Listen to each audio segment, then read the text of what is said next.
হযরত ওমর রাদিয়াল্লাহু তাআলা আনহু, ইসলাম কারে কয় বাবা, ইসলাম কাকে বলে?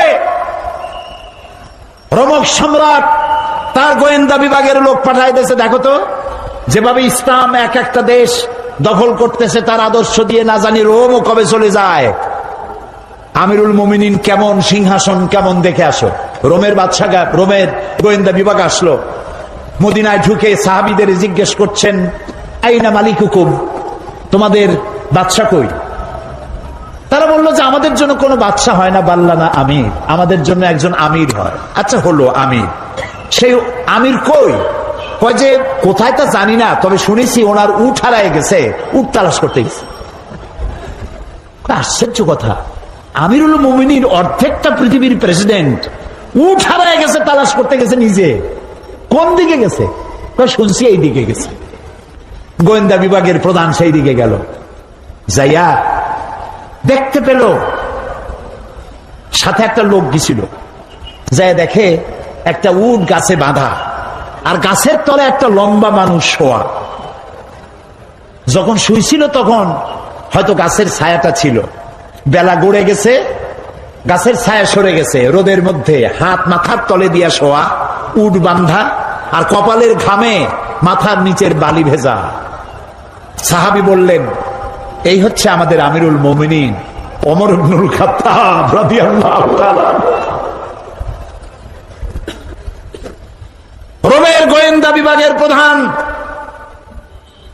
স্বগতোক্তি মুখ থেকে বেরিয়ে গেল, ওমর আমার দেশের প্রেসিডেন্ট রাতের বেলায় দুর্গে ঘুমায়, চতুর্দিকে দুর্ধর্ষ সেনাবাহিনীরা বন্দুক উঁচু করে পাহারা দেয় সারা রাত, তারপরেও আমার বাদশার ঘুম হয় না। কোন ফাঁক দিয়া গুলি এসে পৈতৃক সম্পত্তি জীবন পাখি উড়ে যায়, আর তুমি কোনো পাহারাদার নাই, কোনো লোক নাই, জন নাই, এই নির্জন মরুভূমিতে একা একা শুয়ে আছো। নিশ্চয়ই তুমি তোমার জনগণের হক আদায় করেছো, তাই তোমার পাহারাদারের দরকার নাই। যিনি তোমারে বানাইছে সেই আল্লাহই তোমার পাহারাদার। এর নাম ইসলাম। শুধু নামাজ রোজা হজ যাকাতের নাম ইসলাম নয়, এর নাম ইসলাম। রুজি রোজগার করার জন্য সমস্ত নবীরা কাজ করেছেন, সাহাবায়ে কেরাম কাজ করেছেন, ক্ষুধায় কষ্ট করেছেন, ক্ষুধার যন্ত্রণায় ছটফট করেছেন সাহাবায়ে কেরাম। নবী করিম সাল্লাল্লাহু আলাইহি ওয়াসাল্লাম দুয়ারে দুয়ারে খাবার পৌঁছাইছেন, নিজে কষ্ট করেছেন। প্রিয় ভাই সব, হযরত ওমর রাদিয়াল্লাহু তাআলা আনহু মসজিদ নববীর ভিতরে বসে দেখলেন জোহরের সময় কয়েকটা লোক বসা, আসরেও তারা, মাগরিবেও তারা, এশায়ও তারা, পরের দিন ফজরেও তারা। জিজ্ঞেস করলেন, এই বেটারা তোমরা কারা? প্রত্যেক নামাজে এক জায়গায় দেখি, বললো যে আমরা আল্লাহর ইবাদত করি, জিকির আজকার করি। তো তোমরা খাও কি? কইছে আল্লাহ ভরসা করে আছি, আমাদের এই জায়গায় জিকির আজকার করতে দেখিয়া এলাকার লোকেরা রান দিয়ে আমাদেরকে খাওয়া। কয় তাহলে তো তোমরা আল্লাহরে ভরসা করো না, তোমরা তো মানুষের উপর ভরসা করে আছো। শোনো, আগামীকাল এটা তো ফজর গেল, আজকের জোহরের নামাজের পর যদি এই জায়গায় তোমাদেরকে বসা দেখি, ব্যাট মেরে মসজিদ থেকে বের করে দেব। এটা ইসলাম নয় যে তুমি কাজ করবে না, বসে বসে খাবে, এর নাম ইসলাম নয়। তুমি নিজে কাজ করবে, নিজের জন্য, অন্যের জন্য কাজ করো, এটি হলো ইসলামের নির্দেশ।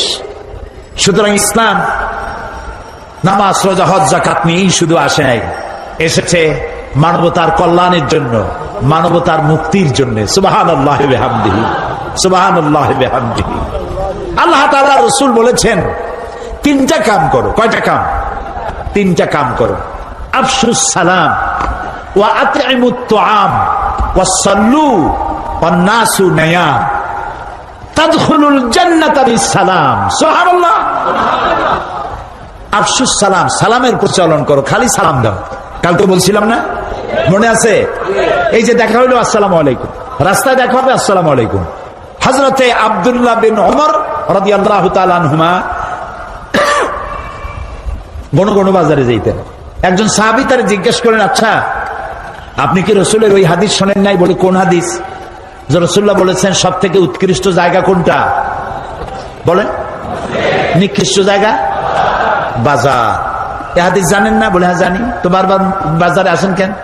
আমি গণ গণ বাজারে আসি, ওই হাদিস আমি জানি, কিন্তু আমি আসি অন্য কারণে। এইখানে বেশি মানুষের সাথে দেখা হয় আর কোনো কোনো সালাম দেই, আমার সওয়াব হয় বেশি।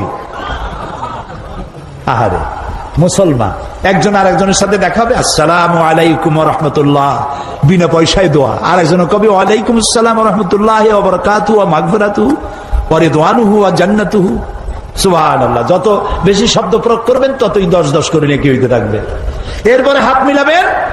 অনেকে হাত খালি ছোঁয় আঙ্গুলের মাথা, কেউ ইটুক দেয়, কেউ সবটা দেয়, কেউ সবটা দিয়ে ধরিয়া এরকম ঝাঁকায়। ওর চিন্তা যত সাকি তত নেকি। এটা একটা বাজে কথা। প্রিয় ভাই সব, রাসূলুল্লাহ বলছেন সালাম দাও, বেশি করে সালাম দাও। ওয়া আত'ইমুত তাআম, আর মানুষকে খাইতে দাও। জাহান্নামে যারা যাবে কারণ হবে দুইটা, অনেক কারণের মতো কারণ হবে কয়টা? দুইটা। ইয়াতাসাআলুনা আনিল মুজরিমিন মা সালাকাকুম ফি সাকার قالوا لم نك من المصلين ولم نك نطعم المسكين। জাহান্নামীদেরকে প্রশ্ন করা হবে, জাহান্নামে আসছে কেন? বলবে দুইটা কারণে, আমরা নামাজ পড়ি নাই আর এতিম মিসকিনকে খাইতে দেই নাই। নাউজুবিল্লাহ, বলেন নাউজুবিল্লাহ। এতিম মিসকিনকে খেতে দিবেন, মেহমানদের দাওয়াত দিবেন, বেশি করে খাওয়াবেন। শুধু নিজেই অন্যের বাড়িতে গিয়ে খাবেন না, মানুষকেও দাওয়াত দিয়ে খাওয়াবেন। তাহলে মহব্বত বাড়বে। কি বাড়বে? মহব্বত বাড়বে। আর একটা কি? ওয়াসাল্লু ওয়ান্নাসু নিয়াম, আর নামাজ পড়তে দাঁড়াও ওই সময় যখন মানুষেরা সব ঘুমাইয়া যায়। কোন সময়? রাতে। রাতের কোন অংশে? অর্ধেক, এরপরে অথবা তৃতীয় অংশে। এই সময় নামাজটা কেন? কারণ আল্লাহর কাছে, মানুষের কাছে, সব মুমিনের কাছে সব থেকে প্রিয়তম কে? সবাইকে বলতে হবে কে? সুতরাং মানুষ যখন প্রেম করে, ভালোবাসা করার জন্য নোটিশ দেয় না, বিজ্ঞাপন ছাপায় না, রেডিও টেলিভিশনে বিজ্ঞাপন দেয় না। প্রেম করে কিভাবে? গোপনে। গোপনে প্রেম করার জন্য আল্লাহর সাথে দিনের কোলাহল আল্লাহ বন্ধ করে দেন। আল্লাহ রাব্বুল আলামিন বলেন, ওয়াজআলনান নাহারা মাআশা, দিন বানিয়েছি রুজি রোজগার করার জন্য, রিজিক কামাই করার জন্য। ওয়াজআলনাল লাইলা লিবাসা ওয়াজআলনা নাওমাকুম সুবাতা, রাত বানালাম আমি তোমাদের জন্য শান্তির বাহন করে, আচ্ছাদন দিলাম, ঘুমকে বাহন করলাম। এই সুন্দর রাতে সব মানুষ ঘুমিয়ে গেছে, বান্দা এই সময় ঘুমের থেকে জাগো, আমারে সেজদা দাও, সেজদার ভিতরে তোমার যা বলার আছে আমারে বলো। আল্লাহ রাব্বুল আলামিন চতুর্থ আসমানে এসে যান অথবা প্রথম আকাশে আসেন। हर हमेशा देने को तैयार है, हर हमेशा देने को तैयार है, जो न मांगे उससे वो बेजार है। সব সময় দিতে প্রস্তুত আল্লাহ রাব্বুল আলামিন। যে চায় না আল্লাহ রাব্বুল আলামিন তার প্রতি নারাজ হয়ে যায়।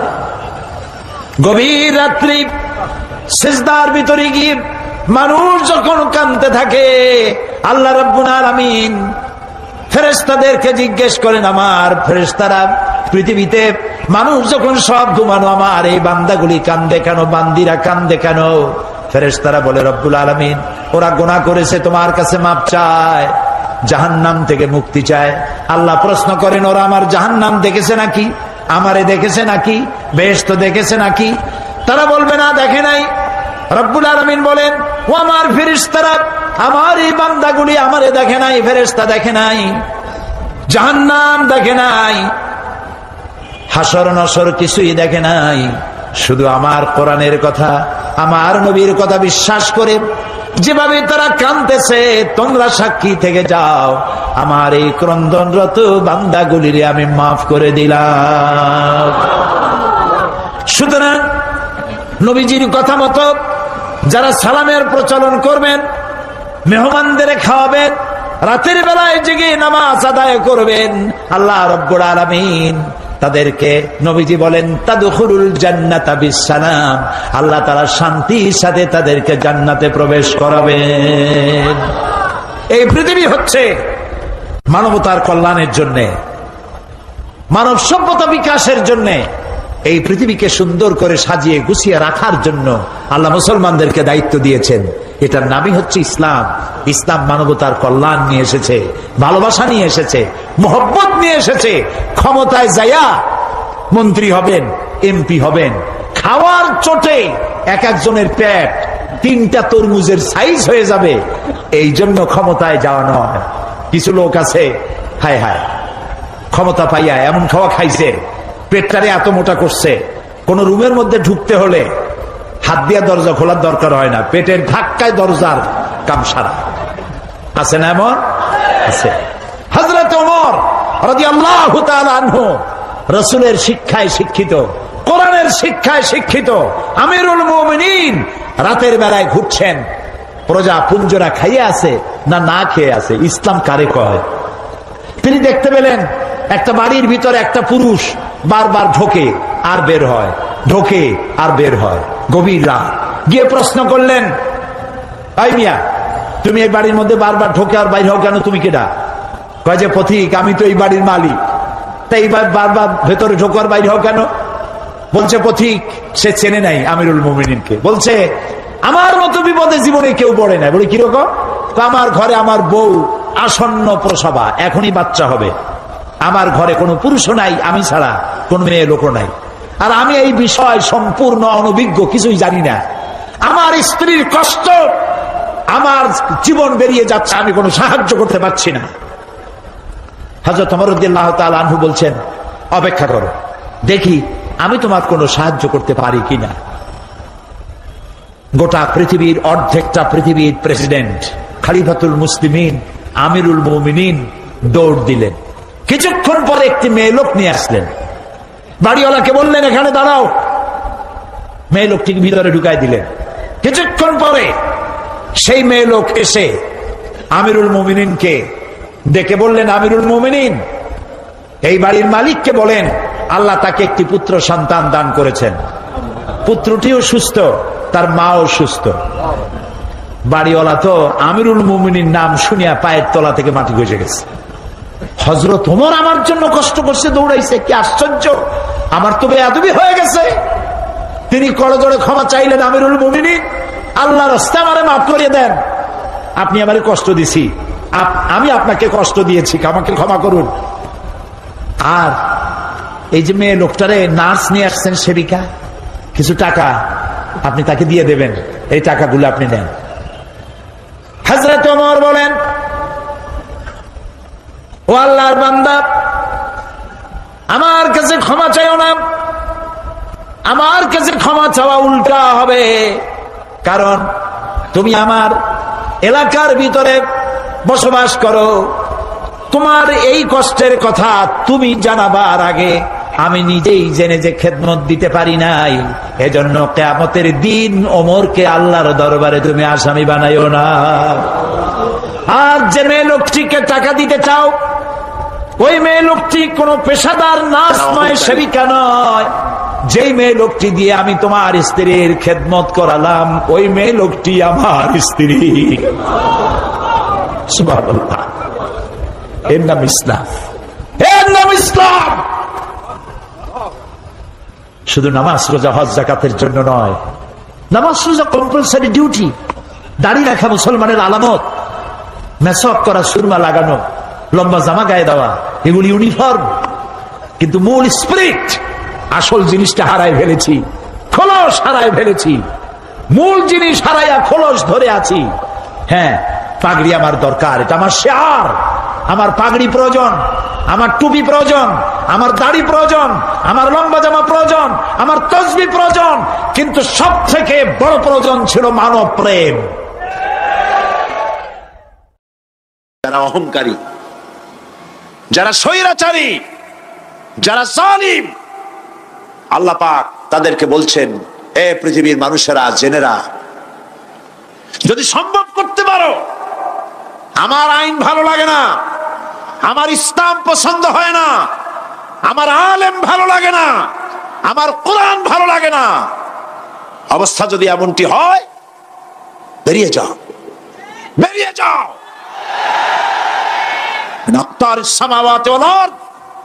আমার সার্বভৌমত্বের ভেতর থেকে, আকাশের নিচের থেকে, জমিনের উপর থেকে বেরিয়ে যাও। ফানফুজু লা তানফুজু ইল্লা বিসুলতান। কোথায় যাব? পালাবার জায়গা নাই, বেরোতে পারবে না। আকাশ আর জমিন দিয়ে প্যাকেট করে রেখেছি, পালাবার জায়গা নাই। কোথায় যাইবা? জুলুমের হাত যত আছে করতে থাকো, আর আল্লাহ রাব্বুল আলামিন দেখতেছেন। সুতরাং ইমানদার ব্যক্তি, তার মধ্যে বিনয় আসে, বিনম্র হয়। সে পয়সা করে আসে বলে অহংকার করে না, কারণ আল্লাহ বলেছেন ওয়াল্লাহুল গানিয়্যু ওয়া আনতুমুল ফুকারা। আল্লাহ সাফ বলে দিয়েছেন, আল্লাহই হচ্ছেন কারো মুখাপেক্ষী নন, সম্পদশালী। আল্লাহর কোন সম্পদের অভাব নাই। ওয়া আনতুমুল ফুকারা, দুনিয়ায় তোমরা যা বাস করো সব ফকিরের গোষ্ঠী, কিচ্ছু নাই তোমাদের। তোমাদের জাতি খাইয়া শেষ করে ভালো, আর আমার কাছে যা আছে আমি শুধু দিতে থাকি, আর ভাণ্ড শুধু ভরাই থাকে, মোটেও খালি হয় না। সুবহানাল্লাহ। কাজী মোমেন বান্দা সে অর্থ এবং বিত্তের অহংকার করে না, বিদ্যার অহংকার করে না। অর্থ বিত্ত কত আছে তোমার, কয় টাকার মালিক? আল্লাহ যদি ইচ্ছে করেন ব্রেনের ভিতরে যদি টিউমার ঢুকায় দেন, ব্রেনের একটা নার্ভ আর একটা নার্ভের সাথে জড়াই দেবেন, জায়গা হবে কোথায়? হেমায়তপুর। হেমায়তপুর কোথায়? কাছেই, পাবনা। সুতরাং আল্লাহ পাক ইচ্ছে করলে এটা করে দিতে পারেন, পারেন না? খুব করতে পারেন। হার্টের ভেতরে ক্যান্সার দিয়ে দিতে পারেন, 14 গোষ্ঠী বিক্রি করলেও ডাক্তারের পয়সা হবে না, পারেন না আল্লাহ পাক? পারেন কি না? পারেন। সেই জন্য যত বড় ধনী হোক, পয়সার মালিক হোক, আল্লাহর উপর ঈমান আনলে বলে যে গুণটা হয়, সে অহংকারী হয় না, বিনয়ী হয়। আল্লাহ রাব্বুল আলামিন কোরআনে কারীমের ভিতরে বলে দিয়েছেন লিল্লাহি মা ফিস সামাওয়াতি ওয়া মা ফিল আরদ। যারা সামান্য একটু রাজত্ব পাইয়া ছোট্ট ছোট্ট একটা দেশের প্রেসিডেন্ট, প্রধানমন্ত্রী, কি হনুরে, এরকম একটা ভাব।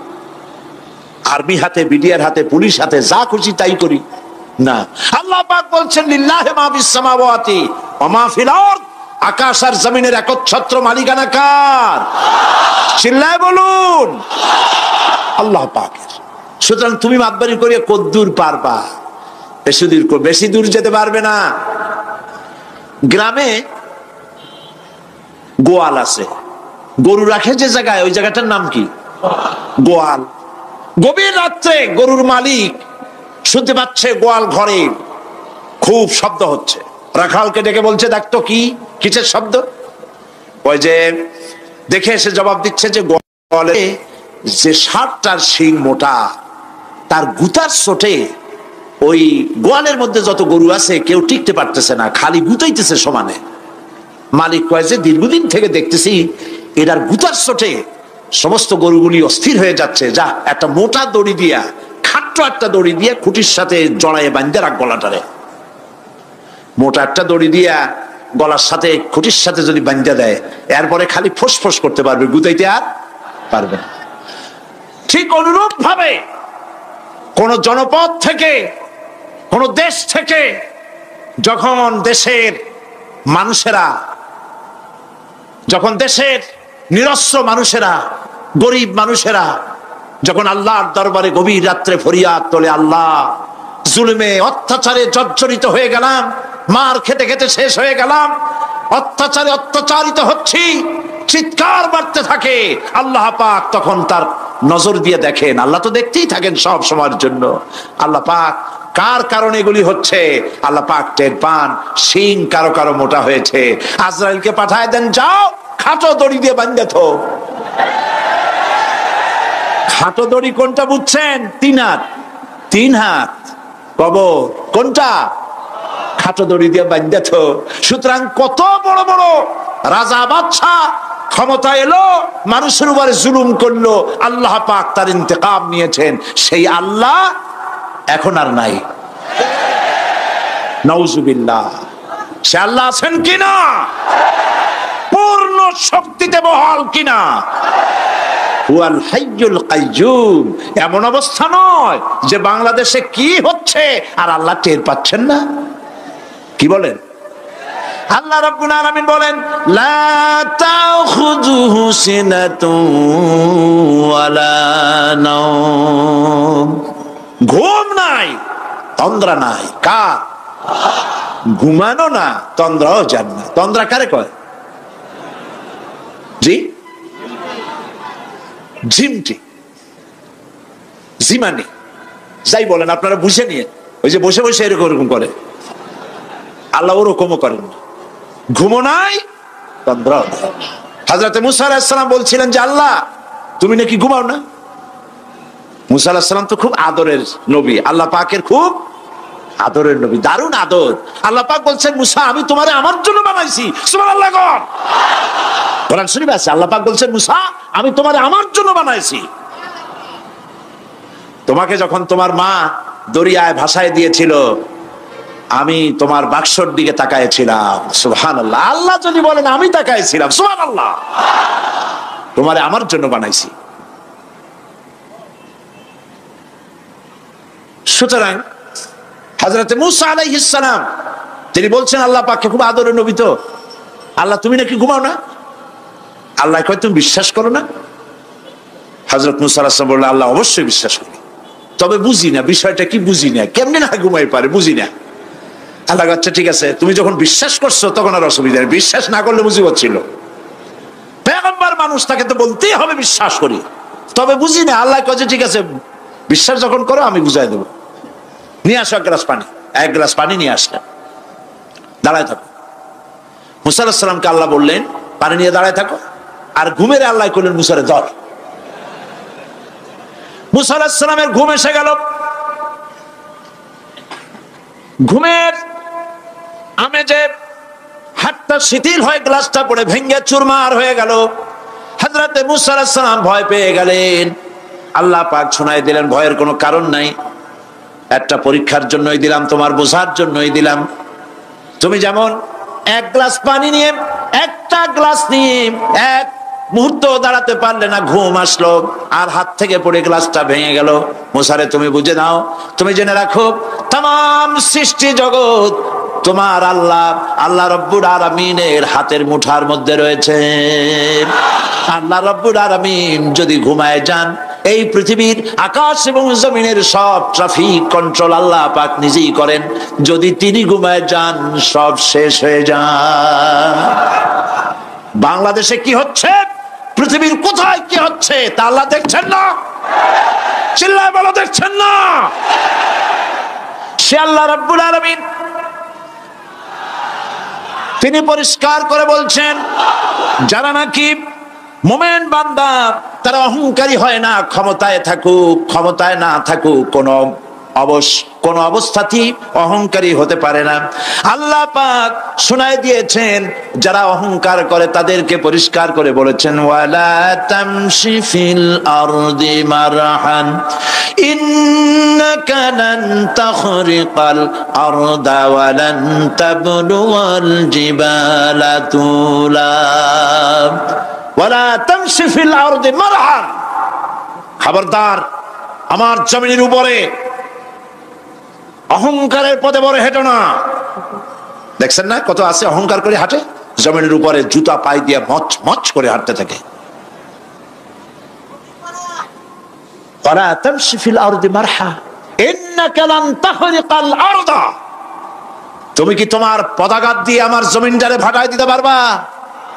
বলেন পারবে? যদি শক্তি থাকে দাও লাথি, তোমার ঠ্যাং ভাঙবে, মাটির কিচ্ছু। ওয়ালান তাখরিকাল আরদা মা, তুমি আমার এই জমিনটাকে ধসাই দিতে পারবে না। আর ওয়ালান তাবলুগাল জিবালা তুলা, আর পাহাড়ের উচ্চতা লাফ দিয়ে তুমি ছাড়াই যেতে পারবে না। আমার জমিনও ফাটাইতে পারবে না লাথি দিয়া, লাভ দিয়া পাহাড়ের উচ্চতাও ছাড়াইতে পারবে না, তো এত লাফাও কেন? মুমিন কম লাফাও, শক্তি কম দেখাও। আল্লাহ রাব্বুল আলামিন আবার বলেন, ওয়াইবাদুর রাহমানিল্লাযীনা ইয়ামশুনা আলাল আরদি হাওনা। আল্লাহর বান্দা যারা, সত্যিকারের বান্দা যারা, তারা দুনিয়ার বুকে বিনয়ের সাথে হাঁটে, মাথা নিচু করে বিনয়ের সাথে হাঁটে। সুবহানাল্লাহ আলহামদুলিল্লাহ। তো এই আল্লাহর প্রতি ঈমানের সবথেকে বড় লাভ হচ্ছে আত্মমর্যাদা সম্পন্ন বানায়। ঈমান তাকে বিনয় এবং বিনম্র বানায়, অহংকারী বানায় না। আর অহংকার করে তুমি যাবা কই? কদ্দুর ক্ষমতা তোমার? আল্লাহ কোরআন শরীফের বহু আয়াত দিয়ে এই কথাগুলি বলেছেন। আর এটা গেল 2। 3 নম্বরে আল্লাহর উপরে ঈমান আনার, আমি কি বলতেছি বলেন তো দেখি, ফায়দা। আল্লাহর উপরে ঈমান আনার 3 নম্বরের ফায়দা হলো মুমিন ব্যক্তির মধ্যে বীরত্ব এবং নির্ভীক ভাব তার মধ্যে এসে যায়। সে নিজে মুজাহিদ, সে বীর, সে কাপুরুষ নয়। সুবহানাল্লাহ। আল্লাহর উপর ঈমানের কারণে বীরত্ব এবং নির্ভীকতার প্রশিক্ষণ তার মধ্যে তৈরি হয়ে যায়। কারণ মানুষের সবচেয়ে বড় ভয় হলো মৌতের। বলেন তো দেখি, বড় ভয় কিসের? বলেন সবাই। আর যারা বললেন না, তারা, তাদের মৌতের কোনো ভয় নেই। মৌতের ভয় আছে কিনা? আছে। কিন্তু ভয় করে যাবেন কই?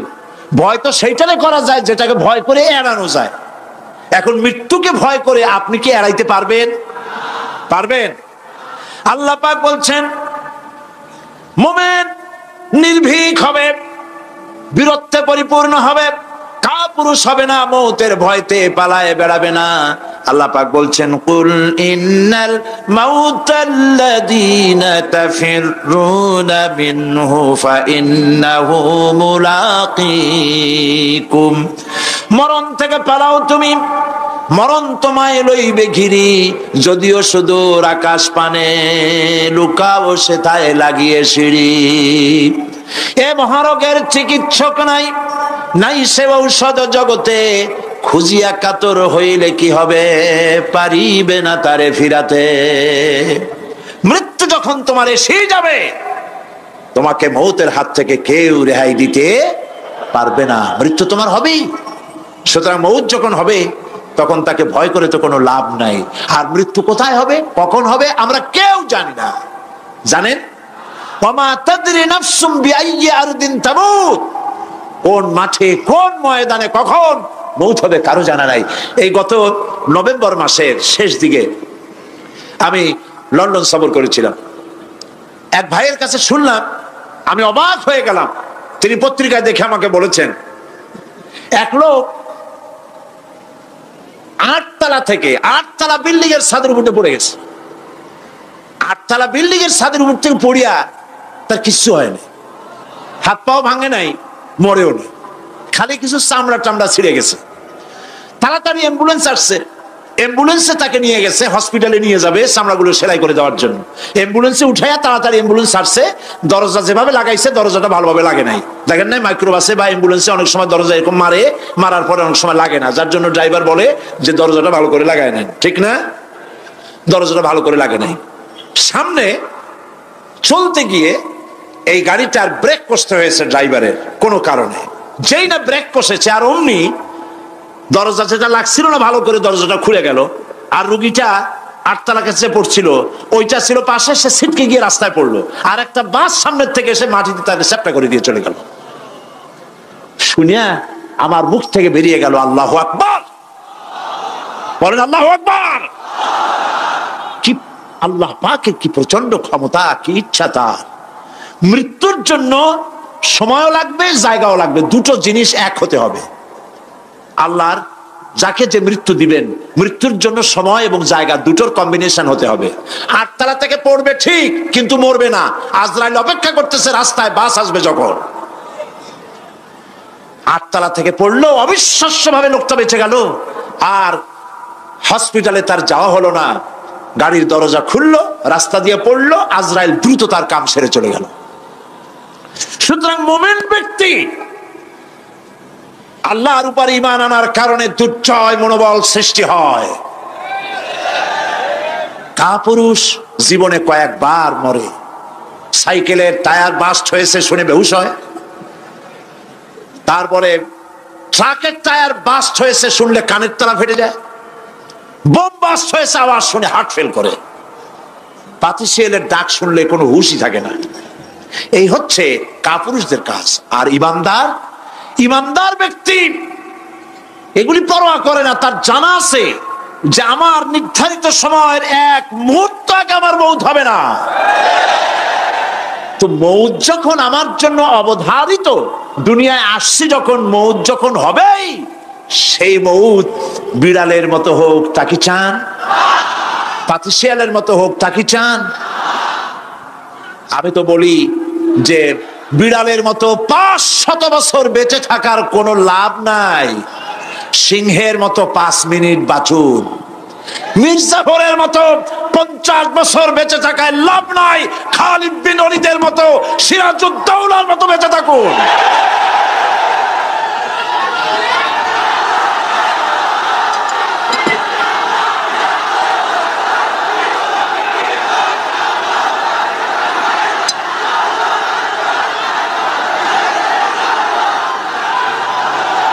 বসেন, আপনারা যদি দাঁড়ায় যান তাহলে আমি করব কি? বসেন বসেন। সেই জন্য এই ক্ষণস্থায়ী জীবনকে কেন সেই অনন্ত সুখময় জীবনের জন্য উৎসর্গ করে দেব না, যা আল্লাহর কাছে পাওয়া যাবে কিয়ামতের দিন। দেখেন, মৃত্যু হওয়া উচিত মুসলমানদের, শাহাদাতের মৌত হওয়া উচিত। কি মৌত হওয়া উচিত? আল্লাহকে আজকে প্রাণ খুলে বলি, আল্লাহ জীবন তো নিবাই, সুতরাং জীবন যখন নিবা, মৌতটা শাহাদাতের মৌত তুমি আমাদের দান করে দিও। কাপুরুষের মতো মরতে চাই না, শাহাদাতের মৌত চাই। সুবহানাল্লাহ বলেন, আমিন বলেন। মুমিন ব্যক্তি তার বড় ফায়দা, সে সাহসী হয়। সুবহানাল্লাহ বলেন। দেখেন, বুখারী শরীফের হাদিস, যুদ্ধের জন্য, বদরের যুদ্ধ, হুজুর সাল্লাল্লাহু আলাইহি ওয়াসাল্লাম সৈন্যদেরকে রিক্রুট করছেন, কিন্তু কথা বলতে গিয়ে রাসূল করিম সাল্লাল্লাহু আলাইহি ওয়াসাল্লাম দাওয়াত দিচ্ছেন, কিন্তু মনে মনে চিন্তাও করছেন যে সামান্য কিছু লোক, অস্ত্রপাতি কম, এই জিহাদের অবস্থাটা তারা কিভাবে নেবে। একজন যুবক সাহাবী দাঁড়ায় গেলেন, তার নাম মিকদাদ রাদিয়াল্লাহু তাআলা আনহু। যুবক, এই পৃথিবীতে যুবকদের ইসলামের সবচাইতে অবদান কাদের? চিল্লায় বলো।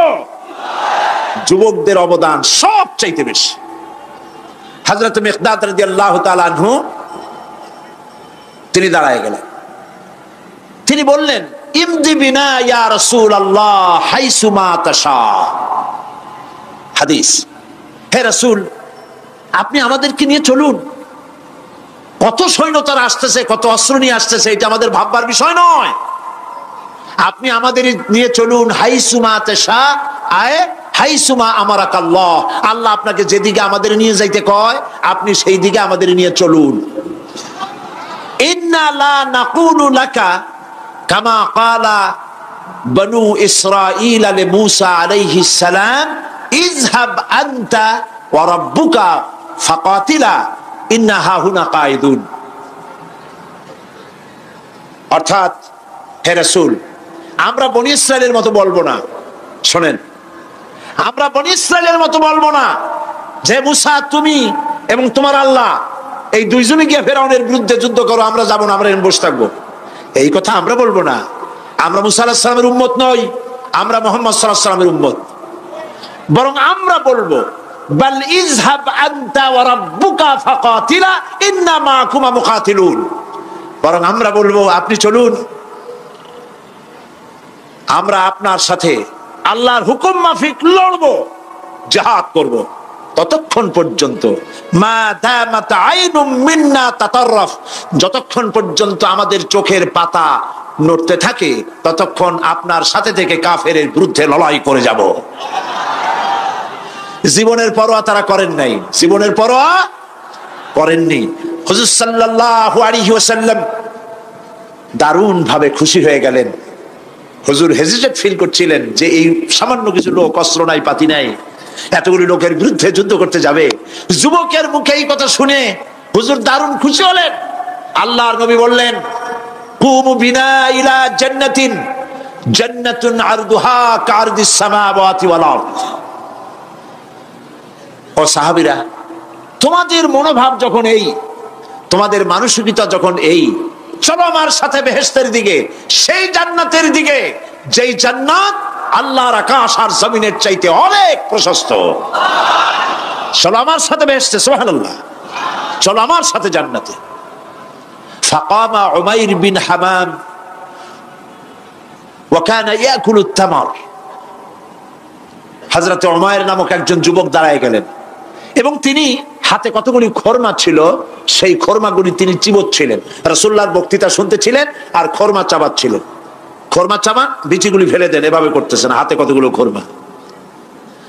হযরতে উমাইর বলছেন, ফাকালা বাখ বাখ, অর্থাৎ আয় আযমাহু আয় আহসানাহু।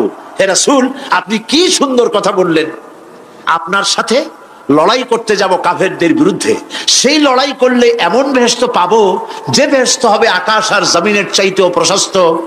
তাহলে ওয়াল্লাহি হাত্তা আকুলাহুন্না ইন্নাহা লাহায়াতুন তাবিলা। তাহলে আমার হাতে যে খরমাগুলি আছে, এই সমস্ত খরমাগুলি খেতে গেলে কিন্তু অনেক সময় লেগে যাবে। এত সময় বেহেশতে যাওয়ার জন্য আমি তো তর সহ্য করতে পারবো না। ফারামাবিহিন্না, হাতের সব খরমা ফালাই দিলেন, যুদ্ধে ঝাঁপায় পড়লেন। অনেকক্ষণ কাফেরদের বিরুদ্ধে লড়াই করে হযরত উমাইর শাহাদাত বরণ করলেন। রাসূলুল্লাহ তার লাশের কাছে গিয়ে আঙ্গুল দিয়ে ইশারা করে বললেন, ইন্নাকা মিন আহলিহা। উমাইর, তুমি যেই বেহেশতে যাওয়ার জন্য খরমাগুলি খাওয়ার সময় পাচ্ছিলে না, তাড়াতাড়ি করে খরমাগুলি হাত দিয়ে ফেলে দিয়েছিলে, আমি আল্লাহর রাসূল, আমি সাক্ষ্য দিচ্ছি অবশ্যই আল্লাহর সেই জান্নাত তোমার জন্য অবধারিত। মুমিন ব্যক্তি সে কখনো মৃত্যুর ভয়ে উদ্দেশ্য হাসিল থেকে চুপ করে বসে থাকে না। সে ভয় করে কেবলমাত্র কাকে? সে মৃত্যুর ভয়, মৃত্যু হবেই এবং আমার জন্যে বিশ্বাস রাখতে হবে। আমার জন্যে যদি কোনো বুলেট এর উপরে আমার নাম লেখা থাকে, পৃথিবীর সমস্ত মানুষ আমাকে পাহারা দিয়ে সেই বুলেট থেকে আমাকে রক্ষা করতে পারবে না। আর যদি কোনো বুলেটে আমার নাম লেখা না থাকে, সারা পৃথিবীর সমস্ত মানুষ বৃষ্টির মতো গুলি বর্ষণ করলেও একটি গুলিও আমাকে বিদ্ধ করতে পারবে না। এটার নাম হলো ঈমান। এটার নাম কি? এই ঈমান পেলাম কোথায়? কোথায় পেলাম? কোরআন শরীফে। কোথায় পেয়েছি? আল্লাহ রাব্বুল আলামিন বলেন, ওয়ামা হুম বিদরিনা বিহি মিন আহাদিন ইল্লা বিইজনিল্লাহ। একথা সুস্পষ্ট, আল্লাহর অনুমতি ব্যতিরেকে বান্দার কোনো ক্ষতি সাধন কেউ করতে পারে না। জোরে বলেন সুবহানাল্লাহ। কেউ কারো কোনো ক্ষতি করতে পারবে না। যেটা ক্ষতি যদি কিছু থাকে কিসমতে, ওটা তো মুকদ্দার ছিল, তকদির ছিল, সেটাই হবে, এর বাইরে কিছুই হবে না। সুতরাং মুমিন ব্যক্তি সে সাহসী হবে, সে কখনো চিন্তা করবে না মৃত্যুর ভয়ের। উদ্দেশ্য হাসিলের জন্য হয় শরীরের পতন, না হয় মন্ত্রের সাধন, ডু অর ডাই, সে আল্লাহর জন্য তার জীবন দিতে প্রস্তুত থাকবে। কারণ আল্লাহ রাব্বুল আলামিন বলেছেন, ইন্নাল্লাহা আশতারা মিনাল মুমিনিনা আনফুসাহুম ওয়া আমওয়ালাহুম বিআন্না লাহুমুল জান্নাহ। আল্লাহ পাক বলেন, আমি আমার মুমিনের জান আর মালকে আমি খরিদ করে নিয়েছি, বিনিময়ে আমার বান্দাকে আমার জান্নাত দান করে দিয়েছি। জোরে কোন সুবহানাল্লাহ। মুমিনের জান আর মালকে নিয়েছেন, বিনিময় কি দেবেন? জান্নাত দান করে দিবেন। এটা হলো মুমিনদের আল্লাহর প্রতি ঈমান আনার জন্য 3 নম্বরের কোয়ালিটি। 4th নম্বরে আল্লাহর উপর ঈমান আনলে 4 নম্বরের যে ফায়দাটা, সে ফায়দা হচ্ছে আশাবাদ এবং মানসিক প্রশান্তি। আল্লাহর প্রতি একটা নির্ভরতা এবং আশার সৃষ্টি হয়ে যায়, সে কখনো নিরাশ হয় না। কারণ একটা মানুষ পাপ করলো, চুরি করেছে, ডাকাতি করেছে, জেনা করেছে, হত্যা করেছে, শয়তানি করেছে, বদমাশি করেছে, সব করেছে, এখন শয়তান তাকে ওয়াসওয়াসা দিতে পারে। সেই জন্য আল্লাহ রাব্বুল আলামিন বলেছেন, লা তাকনাতু মির রাহমাতিল্লাহ, বান্দারে আমার রহমত থেকে নিরাশ হয়ে যেও না। আল্লাহর রহমত, বান্দা তোমার গুনাহ কতটুকু? তোমার গুনাহ যদি হয় পাহাড় সমান, আমার রহমত আকাশ সমান। তোমার গুনাহ যদি হয়ে যায় আকাশ সমান, তাহলে আমার রহমত তো আমার আরশে আজিমকে ছাড়াই গেছে। সুবহানাল্লাহ, সুবহানাল্লাহ বলুন। সুতরাং মুমিন বান্দার এই আশা থাকে। গুনাহ মানুষে করেই, গুনাহ করা স্বাভাবিক। আল্লাহ পাক বলেছেন যে ব্যক্তি গুনাহ করে আর এরপরে আমার কাছে মাফ চায়, আমি তাকে ক্ষমা করে দেই, মাফ করে দিই। সুবহানাল্লাহ। সুতরাং ইমানদার লোকদের আশা হয়, দুরারোগ্য ব্যাধি তাকে ধরেছে, সে হতাশ হবে না, মরে যাওয়ার জন্য প্রতীক্ষায় সে সময় গুনবে না, বরং তার মনের মধ্যে আশার সঞ্চার হবে, আমার রোগ আল্লাহ ভালো করে দিতে পারেন। পারেন না? আমাদের জাতির পিতা কি নাম কি? হযরত ইব্রাহিম আলাইহিস সালাম। কোরআন শরীফের ভিতরে তার কথা আল্লাহ পাক কোট করে দিয়েছেন। আমাদের জাতির পিতা হযরত ইব্রাহিম আলাইহিস সালাম বলেছেন, আল্লাযী খালাকানি ফাহুয়া ইয়াহদিন। আল্লাহ তিনি আমাকে সৃষ্টি করেছেন, তিনি আমাকে রাস্তা দেখান।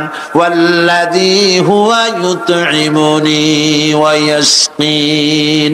আর আমি যখন ক্ষুধার্ত হই তিনি আমাকে খাওয়ান, যখন তৃষ্ণার্ত হই তিনি আমাকে পান করান। ওয়া ইযা মারিতু ফাহুয়া ইয়াশফিন। আর যখন আমি অসুস্থ হই, রোগাক্রান্ত হই, আল্লাহ রাব্বুল আলামিন তখন আমাকে রোগ মুক্ত করে দেন। সুবহানাল্লাহ। আমার অসুখ হলে কে রোগ মুক্ত করেন? সুতরাং দীর্ঘস্থায়ী কোনো রোগ হয়েছে, মুমিন হতাশ হবে না, মুমিন হতাশ হবে না। হতাশ হয় কেবলমাত্র কাফের। হতাশ হয় কে? মুমিন কখনো হতাশ হয় না। হতাশ হওয়া ইমানের পরিপন্থী কাজ। আল্লাহ পাক বলেছেন, লা তাকনাতু মির রাহমাতিল্লাহ, আমার রহমত থেকে মায়ুস হও না। দেখেন হযরত আইয়ুব আলাইহিস সালামের কত বড় রোগ হয়েছে, শরীর পোকায় ধরেছে, জর্জরিত হয়েছে, দুর্গন্ধ হয়েছে, গ্রামের লোকেরা তাকে বের করে দিয়েছে, স্ত্রী পুত্র পরিজন সব চলে গিয়েছে। এমনকি জিহ্বায় যখন পোকা ধরল, হযরত আইয়ুব আলাইহিস সালাম আল্লাহ রাব্বুল আলামিনের দরবারে ফরিয়াদ করলেন, আন্নী মাসানিয়াদ-দুররু ওয়া আনতা আরহামুর রাহিমিন। আয় আল্লাহ, আমি অসুস্থ হয়ে পড়েছি, আমি রোগাক্রান্ত হয়েছি, আর তোমার নাম রহমান রহিম, তুমি আমাকে রোগ মুক্ত করো। হযরত আইয়ুব আলাইহিস সালাম আল্লাহর দরবারে ফরিয়াদ করলেন, রব্বুল আলামিন সারা শরীরে পোকায় জর্জরিত হয়ে গেছে, এখন আমার জিহ্বায় পোকা ধরেছে, মাবুদ গো আমি তোমার কাছে ফরিয়াদ করি, আমার জিহ্বায় পোকা দিও না, কারণ জিহ্বাটাও যদি নষ্ট হয়ে যায় তাহলে তোমার মতো আল্লাহর জিকির আমি কি দিয়া করব।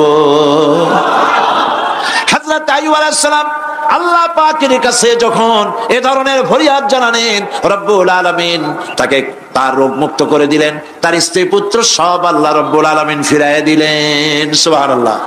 সুতরাং মুমিন ব্যক্তি, কোরআন শরীফে সব আছে, কোরআনের মতো শ্রেষ্ঠ ওয়াজের কিতাব পৃথিবীতে আর শুধু বোঝার দরকার। বিপদে, যত বড় বিপদ আসুক, কোন বিপদে মুমিন ধৈর্য হারাবে না। হযরত ইয়াকুব আলাইহিস সালামের ছেলে ইউসুফ আলাইহিস সালামকে যখন তিনি হারায় ফেললেন, তিনি অধৈর্য হয়ে গেছিলেন নাকি? অধৈর্য হন নাই। কারণ আমি আমার বক্তৃতার সূচনায় বলেছি, আমরা কল্যাণ বুঝি না, অকল্যাণও বুঝি না। কোন বিপদ আসলে পরে আমরা হয়রান হয়ে যাই, কিন্তু বিপদের মধ্যে কল্যাণ আছে আমরা তা বুঝতে পারি না। কথা বুঝে আসছে? হযরত ইউসুফ আলাইহিস সালামকে কুয়ার ভিতরে ফেলে দেওয়া হলো। 11 ভাই মনে করেছে কুয়ার ভিতরে ফেলে দিয়া ইউসুফ আলাইহিস সালামকে মেরে ফেললাম, কিন্তু তারা বোঝে নাই আসল কামটা কি হয়েছে। এটা তো কুয়া নয়, এটা একটা টানেল, এটা একটা সুড়ঙ্গ। একদিকে কেনান হলো তার এক মুখ, ওই সুড়ঙ্গের এক মুখ হলো কেনানের। কেনান ইউসুফ আলাইহিস সালামকে ফেলে দেওয়া হলো কুয়ার ভিতরে মারার জন্যে, কিন্তু আল্লাহ পাকের ইচ্ছা ইউসুফ আলাইহিস সালাম মরবে না। এই টানেলের অপর প্রান্ত, মিশরের সিংহাসনের টানেলের এপার দিয়া ইউসুফ আলাইহিস সালামকে ঢুকালেন, অপর প্রান্তে মিশরের সিংহাসনে ইউসুফকে আল্লাহ বসাইয়া দিলেন। হযরত ইয়াকুব ছেলের জন্য অধৈর্য হলেন না। যখন তিনি খবর পেলেন ছেলে বাঘে খেয়ে ফেলেছে, তিনি তখন বলেছেন ফাসাবুরুন জামিলুন আসাল্লাহু আইয়াতিয়ানি বিহিম জামিআ ইন্নাহু হুয়াল আলিমুল হাকীম। ফাসাবরুন জামিল, আমি উত্তম ভাবে ধৈর্য ধারণ করলাম এবং আমি বিশ্বাস করি আল্লাহ রাব্বুল আলামিন আমার হারানো সবকিছু আমাকে ফিরিয়ে দিবেন। বহু বছর পর যখন হযরত ইউসুফ আলাইহিস সালাম প্রেসিডেন্ট হয়েছেন মিশরের, 11 ভাই গেল সেখানে সাহায্য আনার জন্য। সেই ঘটনা তো শোনাবো না, এমনি বলে যাচ্ছি। এরপরে তিনি তাদেরকে পরিচয় দিলেন, ওরা ভয় পেয়ে গেল। তিনি বললেন ভয়ের কোনো কারণ নাই, লা তাসরিবা আলাইকুমুল ইয়াউম, আজকে আমি কোনো প্রতিশোধ তোমাদের নেব না। সুবহানাল্লাহ। এর নাম পয়গম্বর, এর নাম কি? আল্লাহর নবী। আমি আজকে কোনো প্রতিশোধ তোমাদের নেব না, তোমরা যাও। পিতার অবস্থা তিনি জানলেন, কাঁদতে কাঁদতে পিতার চোখ দুটো নষ্ট হয়ে গেছে। ইয়াকুব আলাইহিস সালাম, হযরত ইউসুফ আলাইহিস সালাম বললেন যাও। নিজের জামাটা খুললেন, গায়ের জামা খুলে বললেন ভাইরা আমার এই জামা নিয়ে যাও, আর আমার আব্বার চোখের উপরে এই জামাটা রেখে দিও। ছেলেরা যখন হযরত ইউসুফ আলাইহিস সালামের জামা নিয়ে মিশর থেকে রওনা করেছে, গল্প নয়, উপন্যাস নয়, আল্লাহ পাক এই কোরআন শরীফের সূরা ইউসুফে বলেছেন জামা নিয়ে মিশর থেকে রওনা করেছেন। কোথায় মিশর আর কোথায় কেনান? কেনানে বসে হযরত ইয়াকুব আলাইহিস সালাম বলছেন তোমরা যদি আমাকে মতিভ্রম পাগল যদি মনে না করো তাহলে একটা কথা বলি, আমার নাকে এখন আমি ইউসুফের গন্ধ পেতেছি। তোমরা যদি আমাকে মতিভ্রম না করো তাহলে আমি বলি আমি কিন্তু ইউসুফের গন্ধ পেতেছি। সুবহানাল্লাহ। হযরত ইউসুফ আলাইহিস সালামের জামা এনে ভাইরা যখন হযরত ইউসুফের চোখের উপরে রেখে দিলেন, হযরত ইয়াকুবের দুটো চোখ সাথে সাথে আল্লাহ ভালো করে দিলেন। ফাসাবরুন জামিল, ধৈর্য ধরো। ইমানদার ব্যক্তি আশার উপরে তার জীবন বাঁচে, কারণ যত বড় বিপদ আসুক না কেন আশ্রয় পাওয়ার একটা জায়গা আছে, তার নাম হলো আল্লাহ। নাম কি? বলেন আল্লাহ। সবাই বলেন আল্লাহ আল্লাহ আল্লাহ আল্লাহ। হযরত ইউনূস আলাইহিস সালাম মাছটাকে গিলে ফেলে দিল, মাছটাকে গিলে মাটির অতল তলদেশে চলে গেছে। এত বড় বিপদ পৃথিবীর কোন মানুষের হতে পারে না, কি বলেন? কি বলেন? মাছের পেটের ভিতরে জানালা নাই, দরজা নাই, বেরোবার কোনো পথ নাই, মাছ গেছে পানির অতল তলদেশ। আল্লাহ পাক কোরআন শরীফের ভিতরে মানুষকে শোনান, আল্লাহ ওয়াজ করছেন। সুবহানাল্লাহ বলেন। আল্লাহ পৃথিবীর মানুষকে ওয়াজ করছেন, দুনিয়ার মানুষকে শোনান। আমার ইউনূস তো ধৈর্য হারা হয় নাই। ওয়াজান্নুন ইয যাহাবা মুগাদিবান ফাযান্না আন লান নাকদিরা আলাইহি ফানাদা ফিয যুলুমাতি আন লা ইলাহা ইল্লা আনতা সুবহানাকা ইন্নী কুনতু মিনাজ জালিমিন। ফানাদা ফি যুলুমাত, জমায়ে কাসির, ত্রিবিধ অন্ধকারের ভেতর থেকে হযরত ইউনূস আলাইহিস সালাম চিৎকার মারলেন। মাছের পেটের অন্ধকার, পানির অন্ধকার, রাতের অন্ধকার, ত্রিবিধ অন্ধকারের ভেতর দিয়ে মাছের পেটের মধ্য দিয়ে ইউনূস আলাইহিস সালাম চিৎকার মারলেন। অধৈর্য হন নাই, হার্ট ফেল করেন নাই। তিনি বলছেন, পড়েন আমার সাথে, লা ইলাহা ইল্লা আনতা সুবহানাকা ইন্নী কুনতু মিনাজ জালিমিন। তুমি ছাড়া কোনো ইলাহ নাই, কোনো পোষ্য নাই, মাবুদ নাই, তোমার পবিত্রতা ঘোষণা করছি, আমি জালিমদের অন্তর্ভুক্ত হয়ে গেছি। ইউনূস আলাইহিস সালাম যখন কাঁদতেছিলেন, আল্লাহ রাব্বুল আলামিন সেই কান্না শুনেছিলেন কিনা বলেন? শুনছিলেন কিনা? শুনতে পেয়েছিলেন কিনা? পানির ভিতরে কেউ শোনে নাই, মাছের পেটের ভিতরে ইউনূস আলাইহিস সালাম কিভাবে চিৎকার করছেন, মাছের পেটের ভিতরের আওয়াজ পানির ভিতরে কেউ শোনে নাই। জমিনের কেউ শোনে নাই, অন্তরিক্ষে কেউ শোনে নাই, সাত আকাশের ভিতরে কেউ শোনে নাই, কিন্তু আরশে আজিমের মালিক আল্লাহ রব্বুল আলামিন শুনতে পেয়েছেন। সঙ্গে সঙ্গে রব্বুল আলামিন জবাব দিলেন, ফাস্তাজাবনা লাহু ওয়া নাজ্জাইনাহু মিনাল গাম্মি ওয়া কাযালিকা নুজিল মুমিনিন। পড়েন, ফাস্তাজাবনা লাহু ওয়া নাজ্জাইনাহু মিনাল গাম্মি ওয়া কাযালিকা নুজিল মুমিনিন। আমি ইউনূসের ডাকের জবাব দিলাম। কে বলতেছেন? বড় করে বলেন, কে বলছেন? আল্লাহ, সুবহানাল্লাহ। আপনারা কি ভয় পাইছেন? ভয় পেয়েছো মুসলমান? আল্লাহ রাব্বুল আলামিন বলেন, আমি আমার ইউনূসের ডাকের জবাব দিলাম। শুধু জবাব দেই নাই, আমি ইউনূসকে তার মাছের পেটের ভিতর থেকে বাঁচাই দিলাম। মাছের পেটের মধ্যে বেদনা শুরু হয়ে গেল। এমন বেদনা হয়েছে মাছ এখন বমি না করে পারে না। কথা বুঝতে পেরেছে? মাছ এখন বমি না করে পারে না। পানির উপরে মাছ ভেসে উঠল। আল্লাহ কোরআন শরীফের ভিতরে বলছেন, মাছ সাতরায়া কিনারায় চলে গেল, ইউনূস আলাইহিস সালামকে বমি করে ফেলে দিল। ইউনূস আলাইহিস সালাম বেঁচে গেলেন।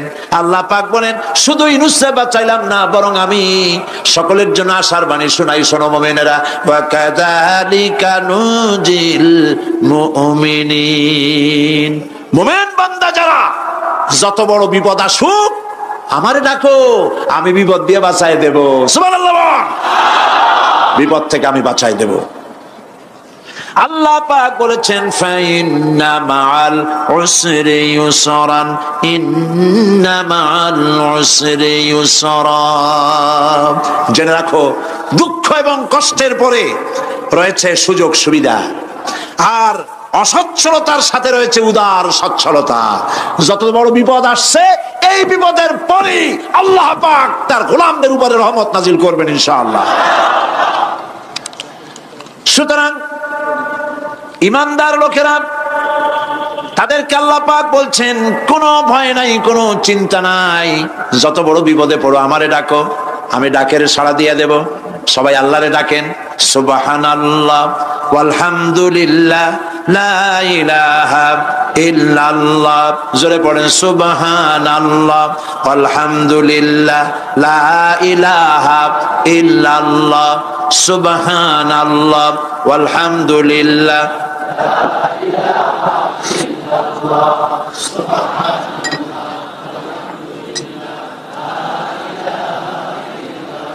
লা ইলাহা ইল্লাল্লাহু মুহাম্মাদুর রাসূলুল্লাহ।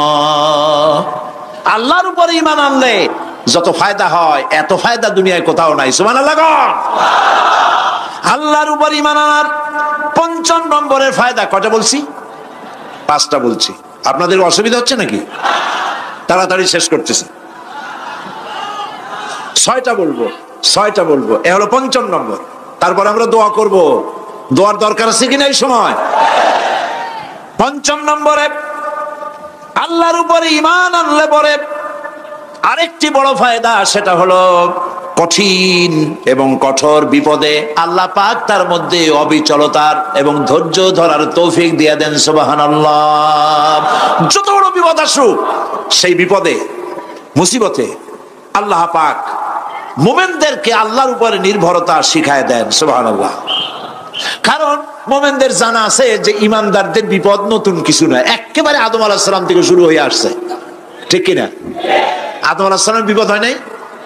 আদম আলাইহিস সালামের বিপদ কি? শয়তান। তার বিপদ কি? শয়তান ছিল বিপদ। প্রত্যেক নবীর সময়ই মানুষেরা নবীদের কষ্ট দিছে, তাই নাই?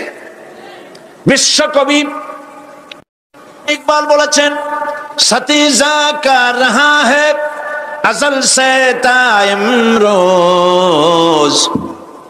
सतीजा का रहा है अजल से ताइमरोज, चरागे मुस्तफा भी से शरारे बुलहबीस।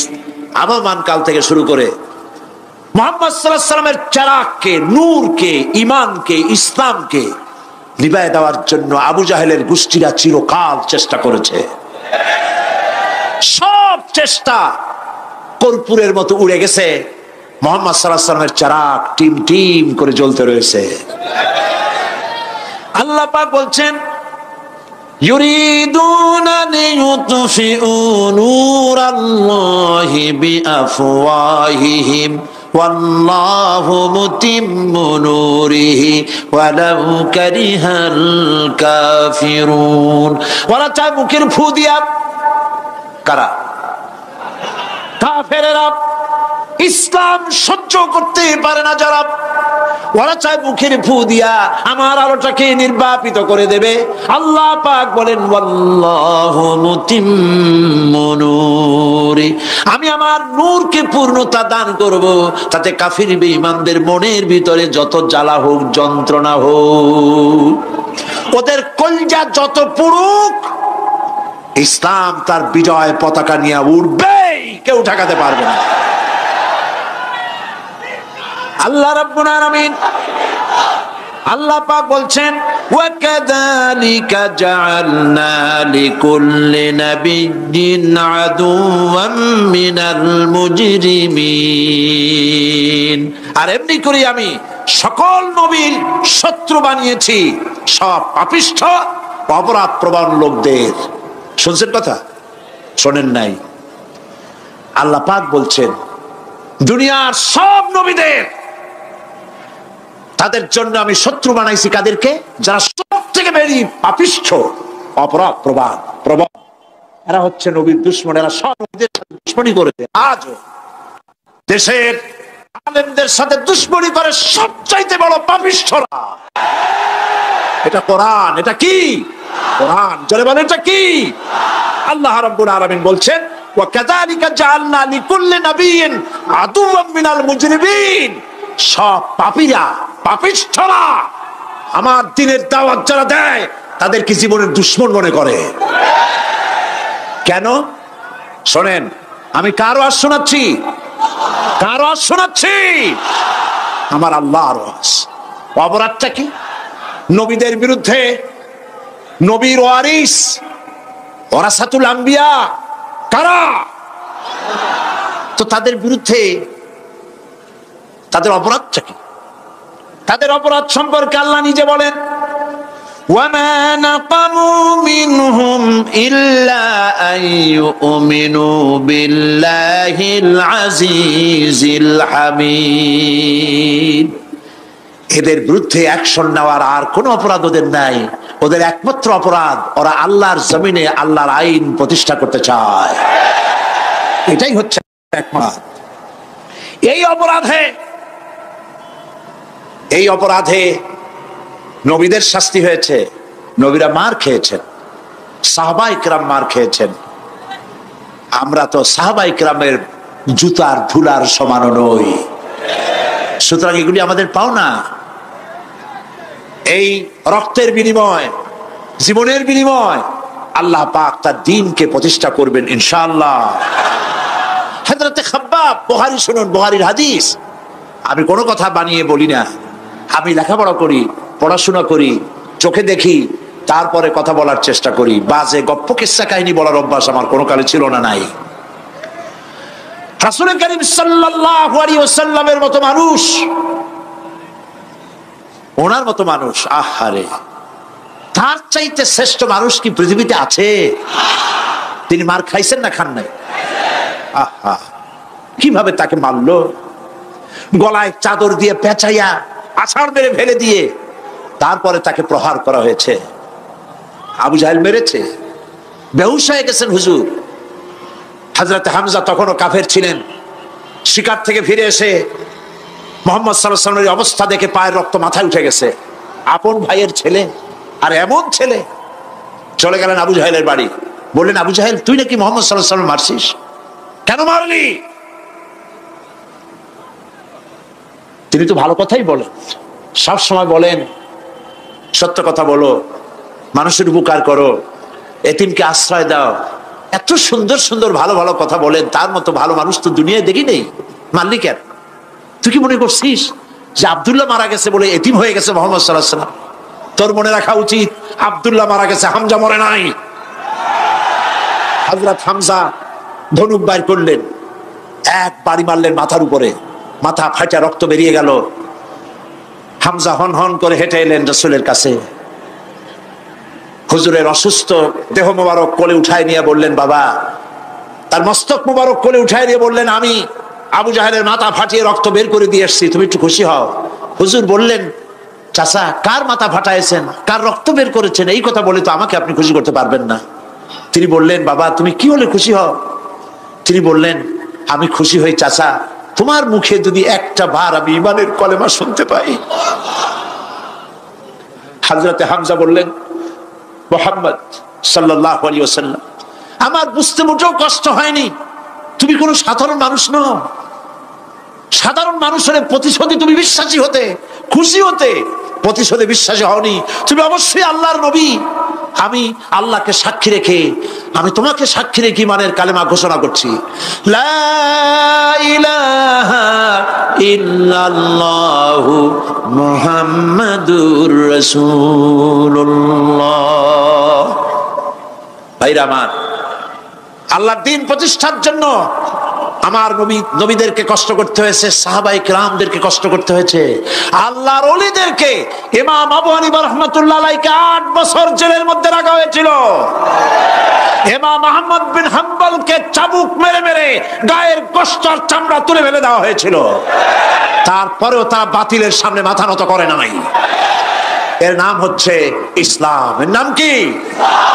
বুখারীর হাদিস, হযরত খাব্বাব বিন আরিত রাদিয়াল্লাহু তাআলা আনহু, বুখারীতে হাদিসটা এভাবে এসেছে, ওয়ান খাব্বাব বিন আরিত রাদিয়াল্লাহু তাআলা আনহু আন্নাহু قال قال شكونا الى رسول الله صلى الله عليه وسلم وهو متوسد بردة له في ظل الكعبة। তিনি বললেন, আমরা রাসূলের কাছে গেলাম, যায় দেখি রাসূল করিম সাল্লাল্লাহু আলাইহি ওয়াসাল্লাম কাবা শরীফের ছায়ায় আরাম ফরমাচ্ছেন। আমরা কাছে গিয়ে বললাম, আলা তাস্তানসিরু লানা আলা তাদউ লানা ইয়া রাসূলুল্লাহ, হে রাসূল, আপনি কি আমাদের জন্য দোয়া করবেন না? আমরা তো মার খেতে খেতে শেষ হয়ে গেলাম। আমাদের খাব্বাবকে, খুবাইবকে, আম্মারকে, সুমাইয়াকে মেরে শেষ করে দিল। ওরা আমাদেরকে না খাওয়ায় রাখে, সারা রাত খেতে দেয় না, ঘুমাতে দেয় না। তারা আমাদের বেলালকে মেরে মেরে রক্তাক্ত করে উত্তপ্ত মরুভূমির উপরে চিৎ করে শোয়ায়, বুকের উপরে পাথর চাপা দিয়ে রেখেছে। ওরা সাহাবায়ে কেরামদেরকে মারতেছে, না খাওয়ায় রাখতেছে। হুজুর, আপনি কি আল্লাহর কাছে দোয়া করবেন না? এখনো কি দোয়ার সময় আসে নাই? হাদিস শরীফে এসেছে, হুজুর সাল্লাল্লাহু আলাইহি ওয়াসাল্লাম উঠে বসলেন, বললেন, ও খাব্বাব, তোমাদের আগে এই পৃথিবীতে যারা দ্বীনের দাওয়াত নিয়ে এসেছিলেন, সমকালীন রাষ্ট্র শক্তি তাদেরকে ধরতো, ফায়ুহাজুর রাজুলু ফায়ুহফারু লাহু ফিল আরদ, তাদেরকে ধরে তাদের জন্য কবর খনন করা হতো জীবিত মানুষের জন্য। ফায়ুজআলু ফিহা, এরপরে সেই গর্তের ভিতরে তার কোমর পর্যন্ত গেড়ে দেওয়া হতো। সুম্মা ইউতা বিল মানশার, এরপরে করাত আনা হতো। ফায়ুদাউ আলা রাসিহি, এরপরে সেই করাত তার মাথার উপরে রাখা হতো। ফায়ুজআলু নিসফাইন, করাত দিয়া ঘষে ঘষে চিরে চিরে জীবিত মানুষকে দ্বিখণ্ডিত করে ফেলে দেওয়া হতো। মা ইয়াসুদ্দুহু যালিকা আন দীনিহি, এত কষ্ট দেওয়ার পরেও আল্লাহর গোলামদেরকে এক চুল জায়গা দিন থেকে সরায় দেওয়া যায় নাই। ওয়াল্লাহি ওয়াল্লাহি, ও খাব্বাব, আমি আল্লাহর নামে কসম করি, লাইউতাম্মান্নাল্লাহ হাদাল আমরা হাত্তা ইয়াসিরু রাকিবু মিন সানা ইলা হাদরামাউত, আমি আমার আল্লাহর নামে কসম করি। কে কসম করছে? সুবহানাল্লাহ বলবেন না? রাসূলুল্লাহ কসম করছেন, আমি কসম করি আল্লাহর, সেদিন বেশি দূরে নয়, যেদিন ইয়েমেনের রাজধানী সানা থেকে শুরু করে হাজরামাউত পর্যন্ত হাজার হাজার মাইল সওদাগরেরা তাদের পণ্য নিয়ে, মহিলারা তাদের সৌন্দর্যের পসরা নিয়ে একাকিনী অথবা দলবদ্ধভাবে যাতায়াত করবে মরুভূমির উপর দিয়ে। লা ইয়াখাফু ইল্লাল্লাহ, আল্লাহ ছাড়া তাদের অন্তঃকরণে কোনো ভয় থাকবে না। ওয়ালাকিন্নাকুম তাস্তাজিলুন, তোমরা বড্ড তাড়াহুড়ো করছো, অপেক্ষা করো, সেরকম সময় আসবে। রাসূল করিম সাল্লাল্লাহু আলাইহি সাল্লাম সেরকমের সময় দিতে পেরেছিলেন নাকি পারেন নাই? পেরেছিলেন কিনা? সেজন্য রক্ত দিতে হয়েছে, সেজন্য মার খেতে হয়েছে, সেজন্য জেলে যেতে হয়েছে। রাসূল করিম সাল্লাল্লাহু আলাইহি সাল্লামকে, জেল তো নতুন কিছু নয়। ইউসুফ আলাইহিস সালাম জেলে থাকেন নাই? জেলে থাকেন নাই? ঠিক আছে, রাসূল করিম সাল্লাল্লাহু আলাইহি সাল্লাম জেলে ছিলেন না? সেই জেল এরকমের দেওয়ালে ঘেরা জেল নয়, পাহাড়ে ঘেরা, চতুর্দিক থেকে পাহাড়ে ঘেরা শিয়াবে আবি তালেব 3 বছর। কতদিন? টানা 3 বছর রাসূল, তার সাহাবী, তাদের স্ত্রীরা, বাচ্চা বাচ্চা ছেলেপেলেরা 3 বছরের মধ্যে সরকার ঘোষণা করেছে এদের সঙ্গে কথা বলবে না, বাজার ঘাটে যেতে পারবে না, কেনা বেচা করতে পারবে না, সামাজিক বয়কট, সামাজিকভাবে বয়কট করে রেখেছে। সাথে যা ছিল খাবারগুলি শেষ হয়ে গেছে, তারপরে উট ছিল, ভেড়া ছিল, খাইয়ে শেষ হয়ে গেছে। এরপরে যখন কিছু নাই, উটের চামড়া ভিজাইয়া ভিজাইয়া, শুকনা চামড়া ভিজায় খেয়েছে। যুবকেরা ক্ষুধার যন্ত্রণায় বাবলা গাছের পাতাগুলি চাবায়ে খাইতে গিয়া কাটা ফুটে জিহ্বা থেকে রক্ত পড়েছে। বাচ্চা ছেলেপেলেগুলি মায়ের বুকে দুধ পায় নাই, না পায়া বাচ্চারা চিৎকার করে উঠেছে। এই চিৎকার, ক্ষুধার জ্বালার এই চিৎকারের আওয়াজ শুনে কাফেরেরা চতুর্দিকে অট্ট হাসিতে ফেটে পড়েছে। সুতরাং জেল জুলুম মুসলমানদের জন্য, আলেমদের জন্য, পীর বুজুর্গদের জন্য নতুন কিছু নয়। এই জুলম, এই অত্যাচারের পরেই আল্লাহ পাকের দ্বীন কায়েম হয়েছিল মদিনায়। রাসূলুল্লাহ বলেছিলেন, খায়রুল কুরুনি কারনি, সর্বশ্রেষ্ঠ যুগ আমার যুগ। বন্ধুগণ, আল্লাহর উপর ঈমান আনলে মানুষের ভিতরে এ ধরনের অবিচলতা আসে, বিপদে ধৈর্য ধরার হিম্মত পয়দা হয়ে যায়। সুবহানাল্লাহ বলো। মুসা আলাইহিস সালাম কে? মুসা আলাইহিস সালাম কোরআন ওয়াজ করতেছে। সুবহানাল্লাহ বলে। গল্প করতেছি না কোরআন শোনাচ্ছি? গল্প করতেছি না হাদিস শোনাচ্ছি? আল্লাহ রাব্বুল আলামিন বলেন, ফিরআউন মুসা আলাইহিস সালামকে চতুর্দিক থেকে, 3 দিক থেকে ঘেরাও করেছে। একদিকে দরিয়া, 3 দিকে ফিরআউনের সৈন্যরা। কোরআন শরীফে ঘটনা এভাবে তুলতেছে, ফালাম্মা তারা আল জামআন ক্বালা আসহাবু মূসা ইন্না লামুদরাকুন। মূসা আলাইহিস সালামের সাথীরা বলছেন, হে মূসা, আমরা তো পাকড়াও হয়ে গেছি, পালাবার কোনো পথ নাই, মরছি। মূসা আলাইহিস সালাম ভয় পাইছিলেন নাকি? ঈমান কারে বলে? হযরত মূসা আলাইহিস সালাম বললেন, কাল্লা ইন্না মা'য়া রাব্বী সায়াহদিন। নিশ্চয় নয়, অবশ্যই নয়, রব্বী সায়াহদিন, আমার প্রভু অবশ্যই, সিন দিয়ে বোঝানো হচ্ছে অবশ্যই আমার রব আমার জন্য রাস্তা করে দেবেন। এর নাম ঈমান। সুবহানাল্লাহ বলেন। এর নাম ঈমান। চতুর্দিক থেকে বিপদ ঘনীভূত, বেরোবার কোন রাস্তা নাই। ওর মধ্য দিয়ে ওমাইয়াত্তাকিল্লাহা ইয়াজআল লাহু মাখরাজা, কোন রাস্তা নাই, চতুর্দিকে অন্ধকার। এরপরে যদি বান্দা আমার উপরে ভয় করে, আমাকে ভালোবাসে, আমাকে ভয় করে, সবর ইখতিয়ার করে, অন্ধকারের ভেতর থেকে, নিশ্ছিদ্র অন্ধকারের ভেতর দিয়ে আলোর রশ্মি বের করে মুমিনদের যাওয়ার জন্য রাস্তা করে দেব। মূসা আলাইহিস সালাম বললেন, ভয় পাইও না, আল্লাহ আমাদের পথ তৈরি করে দিবেন। আল্লাহ রাব্বুল আলামিন হযরত মূসা আলাইহিস সালামকে বললেন, হাতের লাঠি দিয়া দরিয়ার উপরে আঘাত করো। মূসা আলাইহিস সালাম আঘাত করলেন। রাস্তা দরকার ছিল একটার। মূসা আলাইহিস সালামের এক আঘাতে রব্বুল আলামিন দরিয়ার ভিতরে মূসা আলাইহিস সালাম এবং তার সাথী সঙ্গীদের পারাপারের জন্য 12টা রাস্তা পয়দা করে দিলেন। গল্প না কোরআন। রাস্তা তৈরি হয়ে গেল 12টা, সব পার হয়ে গেল। ফিরআউন তার দলবল নিয়ে আসছে। আল্লাহ রাব্বুল আলামিন বলেন, ওয়া আনজাইনা মূসা ওয়া মান মাআহু আজমাইন সুম্মা আগরাকনাল আখারিন। মূসা আলাইহিস সালামকে পার করলাম, পিছনে যারা আসতেছিল, কারা আসতেছিল? ফিরআউন। ফিরআউন আসছে তার দলবল নিয়ে। আসে রাস্তা দেখা মনে করছে ওর বাজানের তৈরি করে রাস্তা, দলবল নিয়ে নামছে। দরিয়ার মাঝখানে এলো, আল্লাহ পাক অর্ডার করলেন কুল, ব্যাস রাস্তা বন্ধ হয়ে গেল। রাস্তা কি হয়ে গেল? শুরু হয়ে গেল চুবনি। পানির ভিতরে চুবনি খাচ্ছে, নিচে যায়, উপরে ওঠে, পানি খাইতে খাইতে পেট পটকা মাছের মতো এরকম মোটা হয়ে গেছে। ডুবে ডুবে সব মরছে। এখন ফেরাউন একা, কেউ নাই। ফেরাউন একা। ফেরাউন পানির ভিতরে চুবনি খেতে খেতে তুমানের ভিতর থেকে নাক একটু জাগায় আর বলে আমানতু আন্নাহু লা